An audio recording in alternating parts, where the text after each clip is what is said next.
I sometimes lose sight of the real Jesus. I often picture Jesus, the very Son of God, as a well-spoken, middle-class white guy. But this is so far from the truth. Just think about how his story begins. Every Christmas we reenact the nativity scene. The children really enjoy it. They dress up as animals or put towels on their heads and become shepherds. It's all so perfect. But we quickly forget what really took place.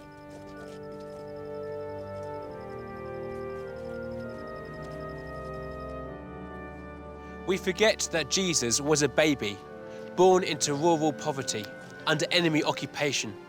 We forget that Jesus would have been seen as an illegitimate child, born in less than ideal circumstances. And who comes to visit this new baby? It is definitely not the religious types or the political elite. It's a bunch of shepherds and some stargazers.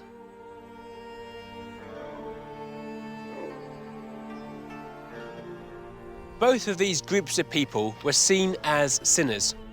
Shepherds were poorly paid. They spent their time out in the hills looking after the sheep. They had to work 7 days a week and were unable to keep the Sabbath. This was seen as a sin. And the wise men, as we often call them, are Gentiles. They are foreigners. They are not part of God's people. What a random welcoming party. What an imperfect start.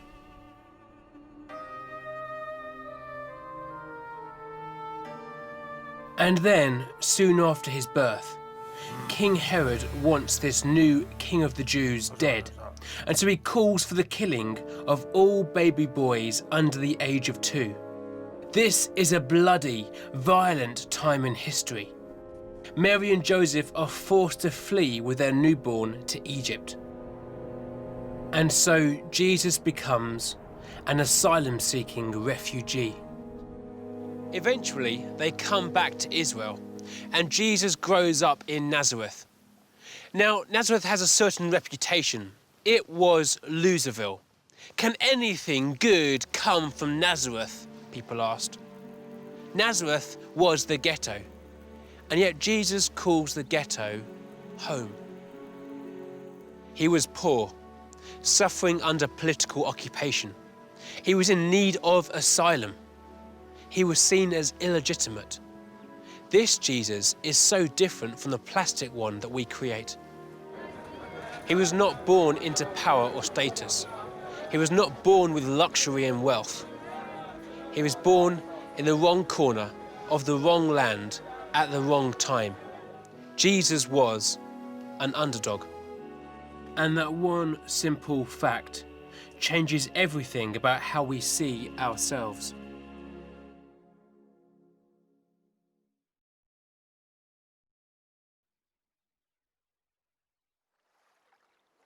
Jesus didn't change history in the way you might expect.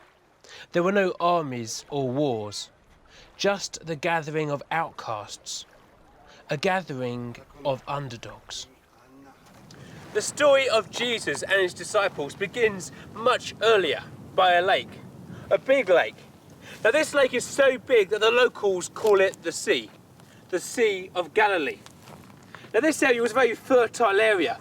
It was densely populated, and this meant that there were many pagan nations nearby. And lots of their rituals have been adopted by the Jewish people. So Jesus comes to an area where it is both morally and spiritually questionable. Jesus comes to the underdogs. And by this lake are 2 men, Peter and Andrew. They throw their nets out into the sea. They are simple fishermen. And one day their normality is interrupted when Jesus enters their story. He turns their world upside down with these 3 simple words. Come, follow me.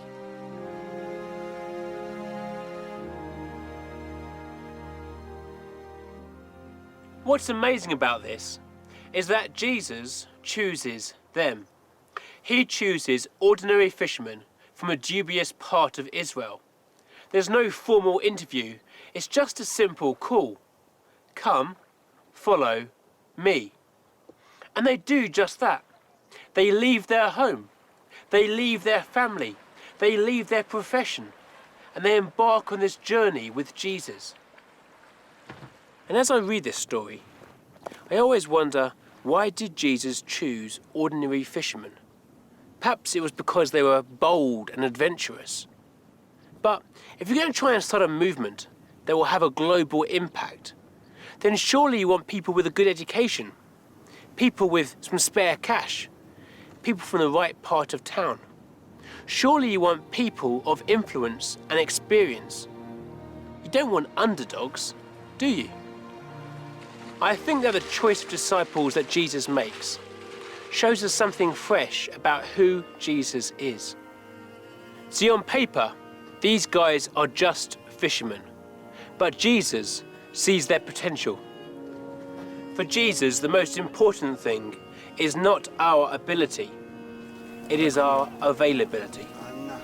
And the question is, are you making yourself available to God?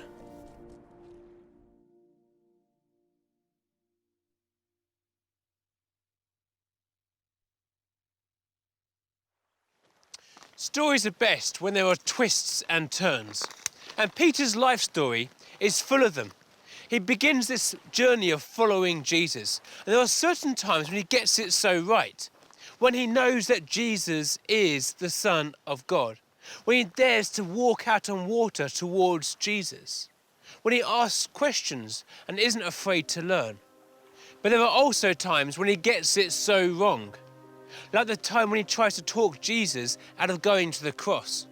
The time when he takes his sword out and swipes off a man's ear. The time when he doesn't understand that Jesus needs to serve him. Imagine what it must have been like for the fisherman Peter on that night when Jesus has been arrested. There he is in the courtyard. He could probably hear the religious leaders mocking Jesus. He could probably hear the sound of Jesus being beaten. Perhaps he could even hear the wretched groans that Jesus was making. Everybody else has fled, but Peter has followed at a distance. A fire in the corner lights up his face. Then a slave girl walks up to Peter. She looks at him closely and says, "You know this man." Peter denies it quickly and moves to a different area of the courtyard. Then a different slave girl walks up to him, pointing him out to the crowd and saying, "This man was one of his friends." "I do not know this man," says Peter.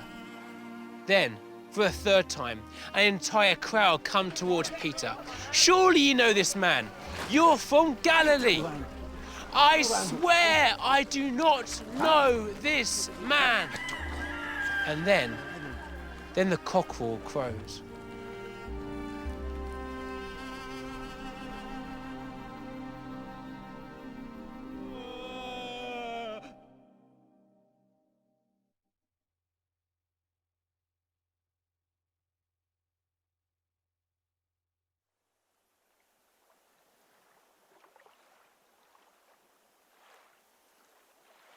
Betrayal is hard to forgive.